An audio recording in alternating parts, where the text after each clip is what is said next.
Shalom dan puji Tuhan saudara, karena sekali lagi kita boleh bersama di dalam pelajaran atau ringkasan pelajaran Sekolah Sabat kita pada minggu ini, di mana pelajaran kita yang bertajuk mencari ketentraman dalam hubungan keluarga. Untuk memulai saudara, mari kita sama-sama berdoa. Bapa di sorga, pada saat ini kami sangat bersyukur, berterima kasih karena Engkau hadir bersama dengan kami di dalam pembelajaran Sekolah Sabat kami. Dalam nama Yesus kami sudah berdoa. Amin. Saya juga mengucapkan terima kasih karena saudara terus bersama dengan saya di dalam ringkasan pelajaran kita setiap minggu, khususnya pada minggu ini saudara. Nah, pertanyaan utama dalam pelajaran kita pada minggu ini ialah, bagaimana kita dapat mencari ketentraman atau istirahat Tuhan dalam lingkungan keluarga dalam kehidupan kita ini. Di mana pada minggu ini kita akan mempelajari tentang Yusuf dan keluarganya di dalam hal keluarga ini. Juga seperti biasa di screen adalah ayat-ayat Alkitab yang akan menolong kita saudara di dalam pelajaran Sekolah Sabat kita. Ayat hafalan kita terdapat dalam 2 Petrus 3 ayat 17 dan 18 yang mengatakan, "Tetapi kamu saudara-saudaraku yang kekasih, kamu telah mengetahui hal ini sebelumnya. Karena itu waspadalah, supaya kamu jangan terseret ke dalam kesesatan orang-orang yang tak mengenal hukum.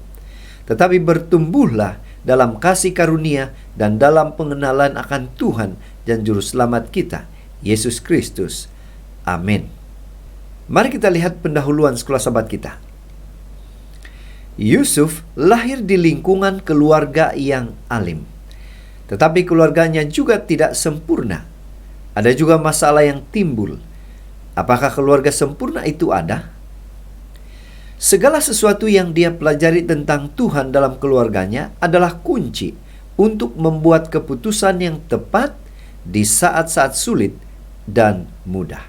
Apa yang Yusuf pelajari dalam keluarga dia mempersiapkan dia secara pribadi untuk cabaran yang akan datang. Dalam kehidupan Yusuf, dia dimanjakan, dia ditinggalkan, dia dihina, kemudian ditinggikan, kemudian difitnah. Hidupnya selalu berubah. Namun yang luar biasanya, situasi dia berada itu tidak memberi pengaruh dalam hidupnya.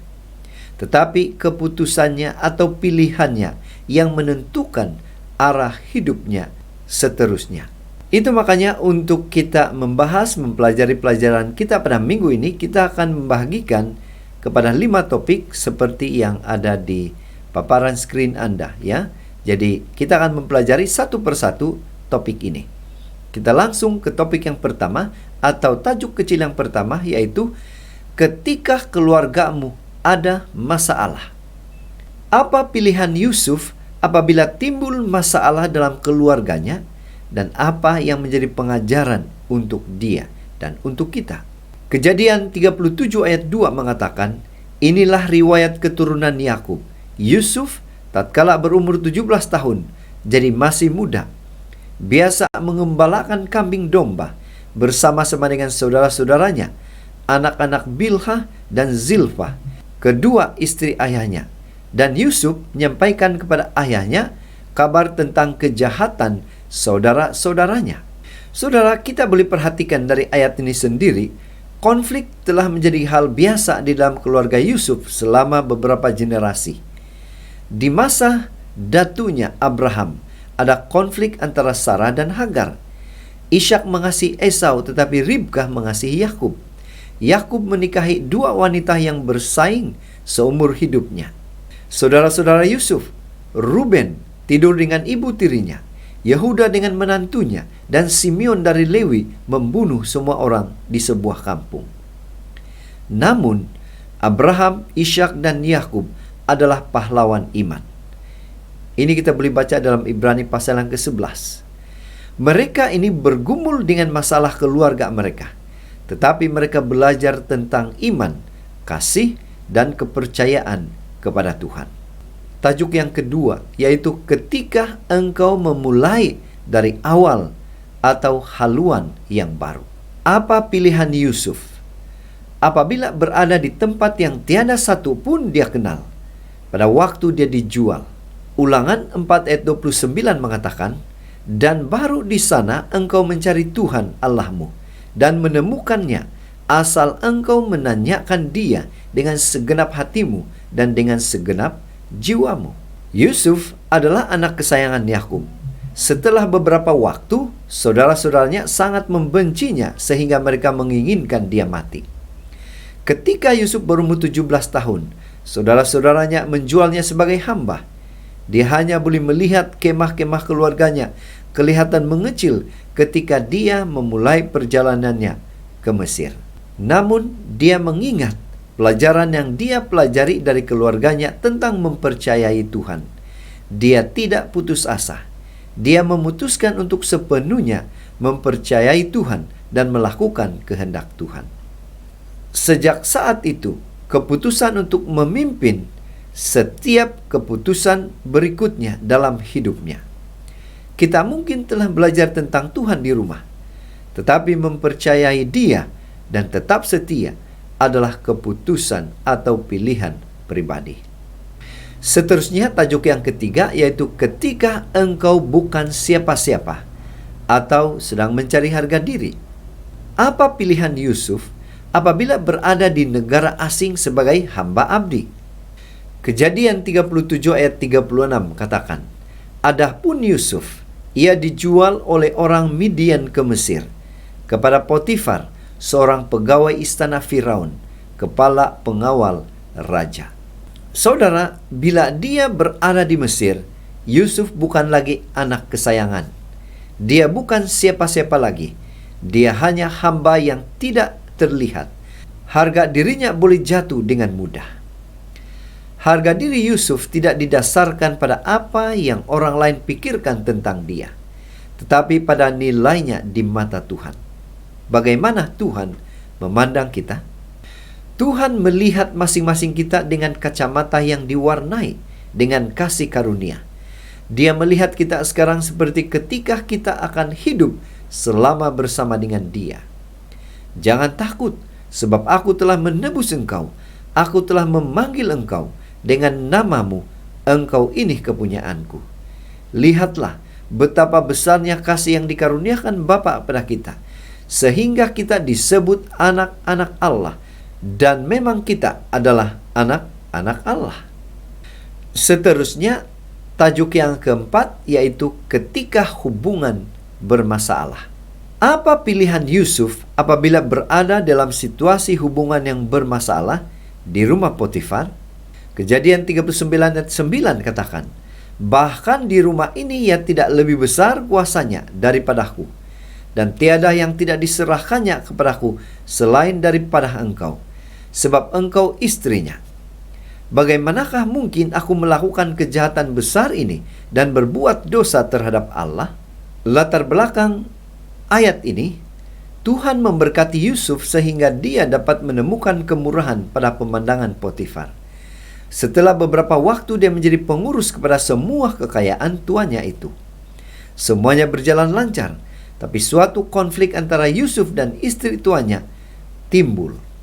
Istri Potifar boleh mendapatkan semua yang dia inginkan, tetapi dia menginginkan Yusuf.